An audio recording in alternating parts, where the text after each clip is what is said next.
Ya, bismillahirrahmanirrahim. Assalamualaikum warahmatullahi wabarakatuh. Alhamdulillah, bismillah, alhamdulillah. Yang kami hormati kawan-kawan sekalian. Malam ini kita sepakat memang sinau sejarah, nggih. Sinau sejarah. Kemudian kalau menurut pemikiran Mas Maisun, nggih, idealnya sebenarnya sejarah itu kan dikaji lewat keilmuan, nggih, akademik, nggih. Sebelum mungkin kalau boleh saya mengungkapkan serba-serbi tentang sejarah Pekalongan, lebih khusus Pekalongan era Islam ya, karena ada era sebelum Islam di Hindu itu pernah ada kita. Saya agak keberatan Mas Rizky tentang judulnya, kita mengungkap kebenaran, seolah kita yang paling benar ya. Ya wawalam sih ya, kita belajar sejarah itu kan belajar masa lalu. Saya yakin kita nggak pernah tahu apa yang terjadi di masa lalu kita kok. Ini kan sebenarnya spekulatif sekali ya. Siapa benar siapa salah kan susah dibuktikan kecuali memang dengan pendekatan akademik itu tadi ya. Jujur memang saya pernah menimba ilmu di sejarah 6 tahun 11 bulan. Asli saya Nurintaan, agak dekat dengan Habib. Tapi 30 terakhir saya mengabdi sebagai PNS di Kabupaten Pekalongan dan sempat kecebur ke dalam sebuah ketersesatan tentang kayu geritan. Jadi mungkin di akhir cerita saya harus minta maaf pada warga kayu geritan, Mas. Jadi ini sebuah jebakan birokrasi ya, yang mau tak mau saya harus terlibat di dalamnya. Kebetulan waktu itu saya Bukom Mariah tahu saya sejarawan, kemudian saya aktif di jurnalistik, akhirnya saya menuliskan itu. Saya tahu itu salah, tapi posisi saya sebagai bawahan saya harus melaksanakan perintah itu.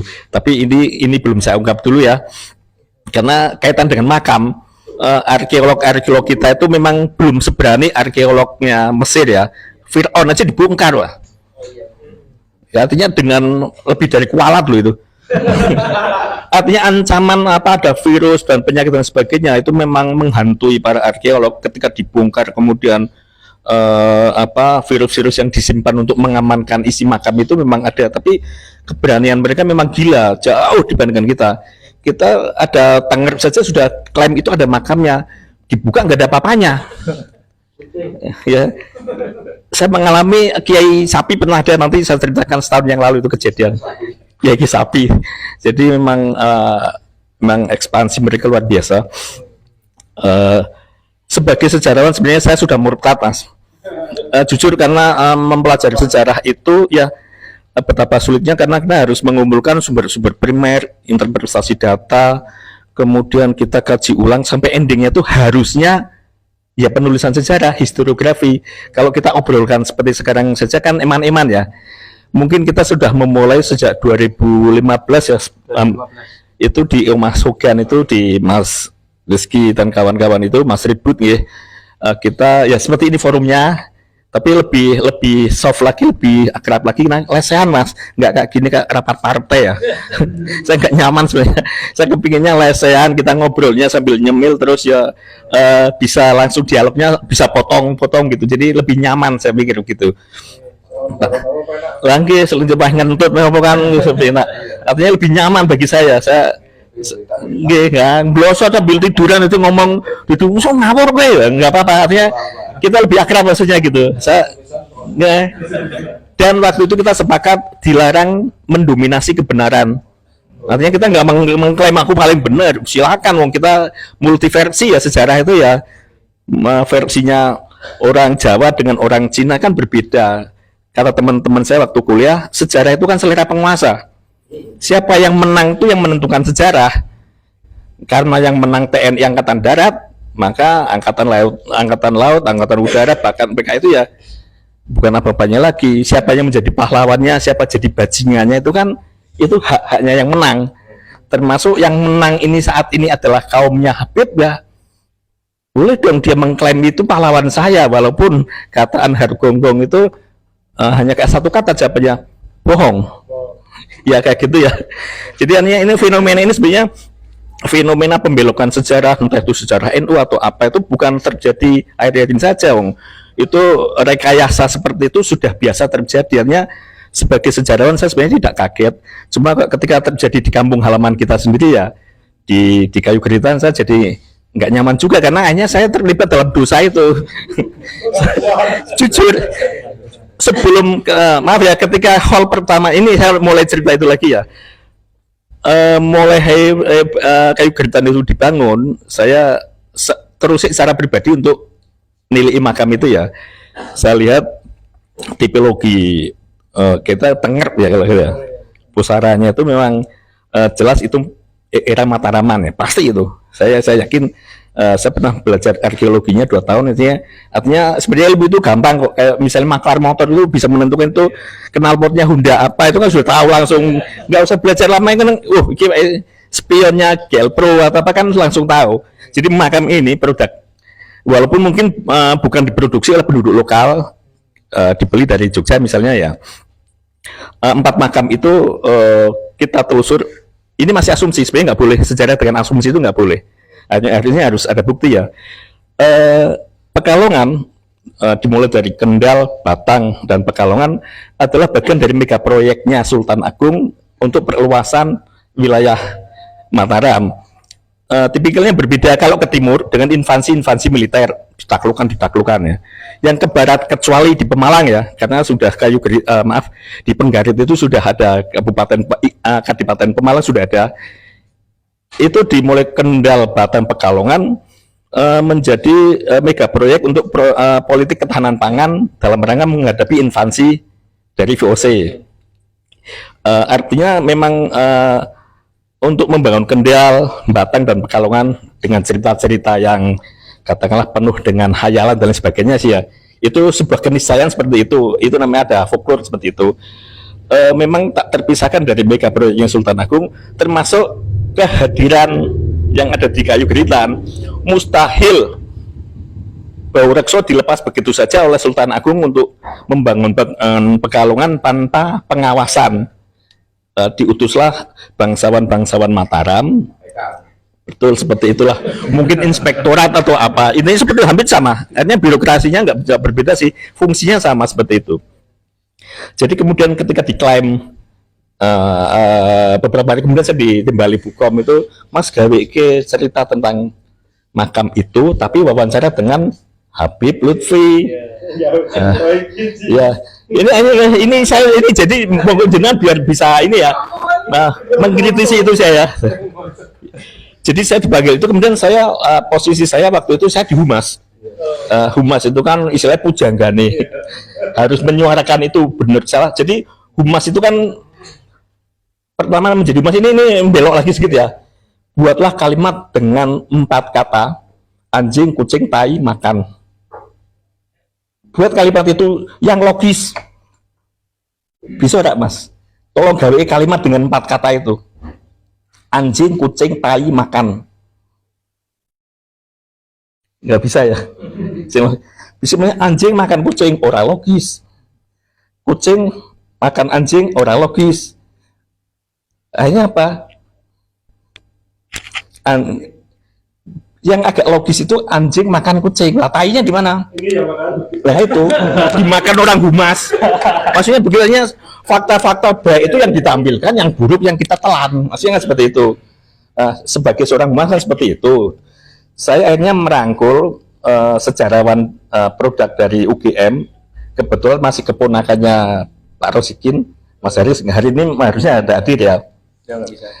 Saya rangkul, oke lah, kita malam itu, ini kronologi ceritanya biasa tahu semua ya. Di situ sudah hadir ya pejabat-pejabat tinggi militer kita, termasuk Komandan 407 ya, terus sekdanya, camat Karanganyar Pak Win dan semuanya hampir semua pejabat yang kalau di situ hadir. Saya duduk manis di saungnya itu wawancara. Saya pakai pendekatan jurnalistik. Jadi apapun kata narasumber saya tulis. Ya. Teman saya Mas Haris itu agak idealis, pakai pendekatan akademik. Dia harus mengkritisi itu semua. Kesalahan Pak Habib dia nendang saya salah. Oh, memang sampai 4 kali, sampai 3 kali, keempat kali dia nggak tahan. Ya. Maaf Bib, ada beberapa statement Habib yang tidak pas. Habib yang langsung mendelik. Anda itu mau ngajak wawancara apa diskusi? kalau wawancara yuk kita teruskan, kalau diskusi nanti. Dia balik lagi, Habib dalam ilmu agama memang lebih hebat daripada yang lainnya, tapi dalam ilmu sejarah kan tidak maha tahu dan tidak maha benar. Langsung kelekep, saya diusir. Artinya terus kan yang lainnya kan pejabat yang lain, Mas ini kudu rampung loh besok hall. Saya harus membuat buku itu kan, harus apa ya, buklet itu gambaran betul lah. Mungkin jenengan bisa tahu apa itu ya. Saya novelis Mas.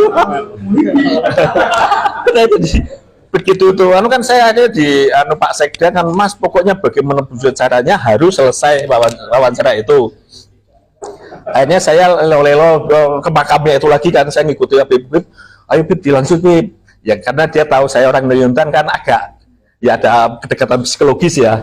Semua balik. Nah, setelah teman saya pulang terus saya tulis lagi. Jam 3 saya selesai, hampir apel, saya ditemui Mas Risun dulu. Ya tetap dia mencaci maki tulisan saya. Bilang gue sejarawan tapi lah. Saya ini perintah pimpinan. Saya salah. Artinya saya dalam mau ya, salah benarnya waktu itu ya belum bisa di ini ya. Artinya saya memaparkan data-data apa yang disampaikan oleh beliau. Saya benar salah, saya menjadi petugas humas menulis apa yang dikatakan narasumber. Kemudian saya beberapa teman, termasuk dari teman-teman suka mengkritisi itu, ya termasuk saya ketemu langsung dengan Kiai Haji Agus Sunyoto, ya ketua Plus Bumi itu ya. Jadi statementnya itu statement yang ya menghentak gitu loh. Artinya kok begitu mudahnya memanipulasi sejarah, memanipulasi makam. Nah ini kembali ke makam, setahun yang lalu ini pengalaman ini lagi ya. Jadi saya saat ini sudah bergabung di komunitas pendaki nafas tua Mas. Singkat cerita, di setiap tanggal 17 Agustus saya selalu upacara di puncak gunung.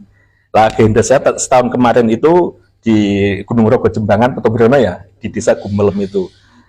Saya ketemu lurahnya dan lain sebagainya. Ternyata beliau adalah keturunan dari terah pasukan Pangeran Diponegoro. Adiknya mendirikan pondok pesantren di Wonosobo dan dia di Gumelem itu. Artinya dia tahu persis perkembangan dinamika dari penduduknya. Itu sedulur kabeh ya. Ketika tiba-tiba suatu hari dia mendapat berita bahwa di atas puncak gunung itu ada makam.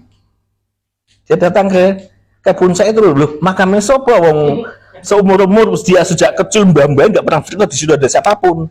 Artinya dia ngomong di Sarasean itu ya, pas malam tirakatan ngomong, maaf Pak, saya melakukan anarki, saya kepala desa anarki apa Pak Lurah?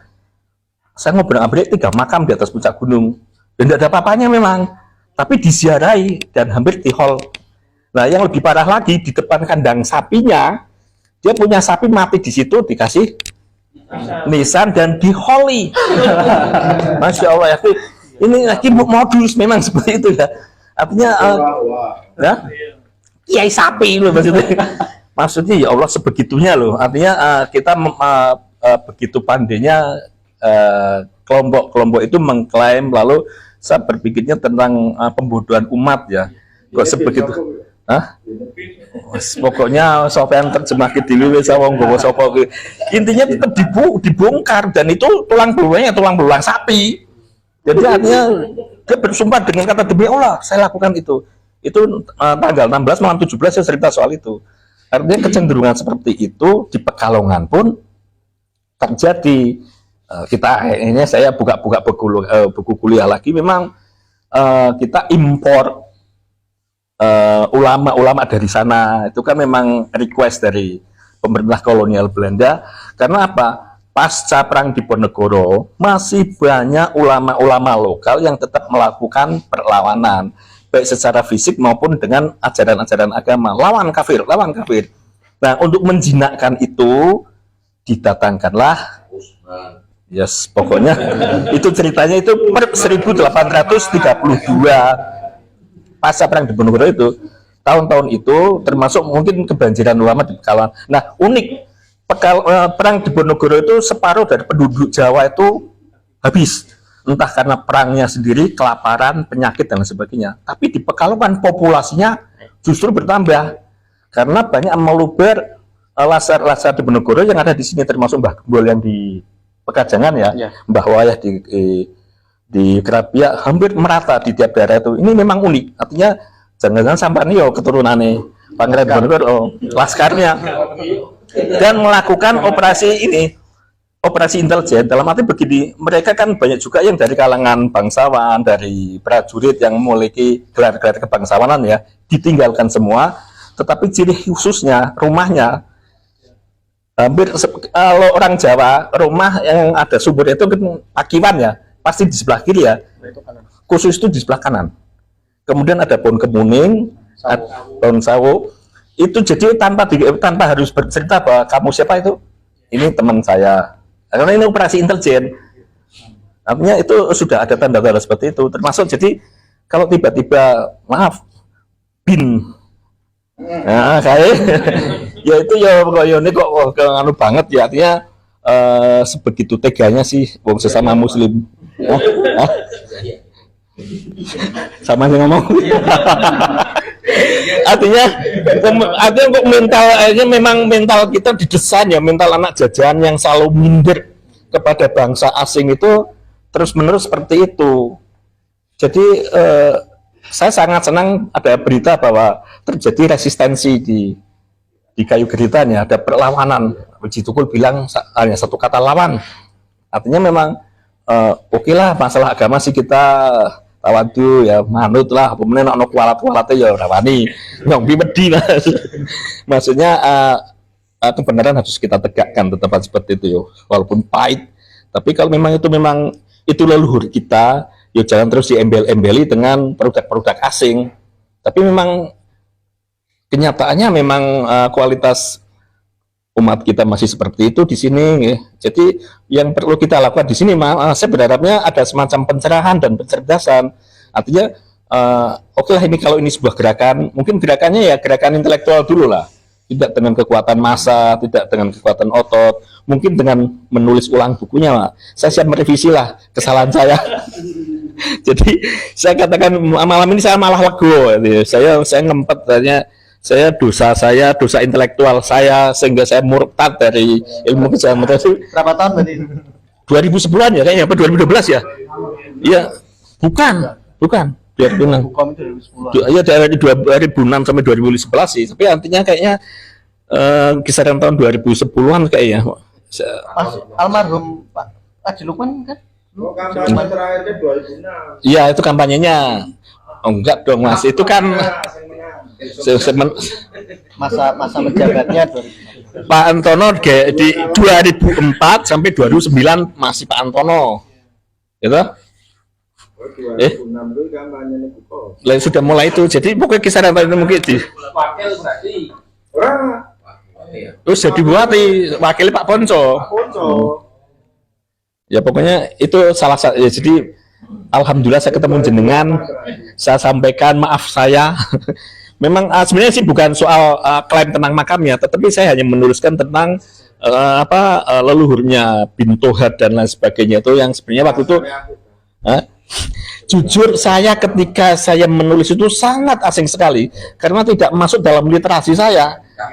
Sekian tahun saya belajar sejarah kok itu apa loh maksudnya. Artinya mungkin saya kurang update dengan keilmuan saya ya. Mungkin setelah saya menjadi PNS saya nggak belajar ini lagi. Hah? Ora ki, ora tau ngimpi-ngimpi mengsun.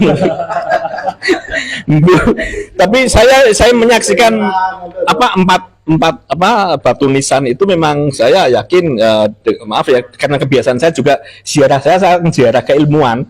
Jadi saya 4 semester itu keliling dari makam wali-wali semua sampai termasuk yang di Mojopahit di Trowulan ada makam Islam itu memang teridentifikasi antara jadi memang banyak kesimpang siuran ya makam-makam kita di sini itu termasuk ya karena kita memang ya cuma karena arkeolog kita itu belum seberani arkeolog di Mesir yang berani membongkar Fir'aun dibongkar kita ayam dikit tengah wani ya manu yakin berani bertaruh saya sih ngomong Habib Lutfi ngono iki makam iki bino jajal bae oh ya alhamdulillah.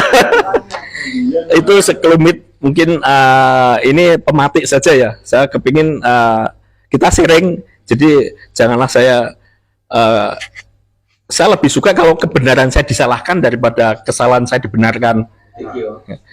Hah? Alhamdulillah aku di sana mas, yakin. Jadi ketimbang saya kebelusuk-belusuk benar dalam kesalahan, lah itu malah berat bagi saya. Artinya saya ini tanggung jawab moral saya bahwa saya pernah melakukan kesalahan dalam artian bukan itu klaim tentang makamnya sebenarnya, tetapi klaim tentang apa namanya sejarah dari leluhur beliau yang ada di sana. Saya kok apa yang hubungannya sinkronisasi dengan apa Keraton Solo, Keraton Jogja? Saya kan ini aneh menurut saya karena literasi saya selama ini tidak ada nyangkol nama-nama itu.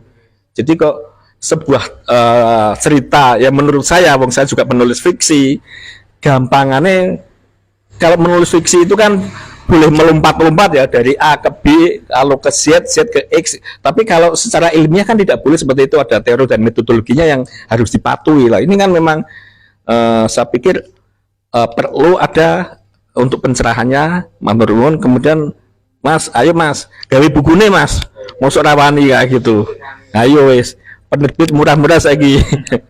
Kita mungkin nantinya saya berharap tidak hanya pertemuan ini saja, mungkin ke depan 1 bulan sekali kita bisa dirutinkan dan ada notulensi nih Mas, terus digawe buku ya, luar biasa nantinya. Artinya ini sebuah gerakan di Pekalongan, kita tidak melihat kota atau kabupaten karena ketika kita bicara Pekalongan dalam konteks sejarah budaya kan kita harus melebur. Wong kata-kata kota kabupaten kan hanya kepentingan birokrasi ya dan administrasi. Ya, tapi ketika kita di sini, ayolah guyub rukun wong Pekalongan, yuk jajal. Kita nggak usah cerita tentang sejarah di sana sini, tapi lokalan kita aja di sini seperti apa. Ngerti nggih? Ya, itu saja dari saya. Matur nuwun bisa ketemu jenengan. Saya bisa melakukan pengakuan dosa. Jadi gini ning gereja sampai ke ben ngono aja makune lho. Pun orang ibu. Hah? Oh, selalu ngapura. Itu saja tadi saya, matur nuwun, akhirul kalam. Assalamualaikum warahmatullahi wabarakatuh.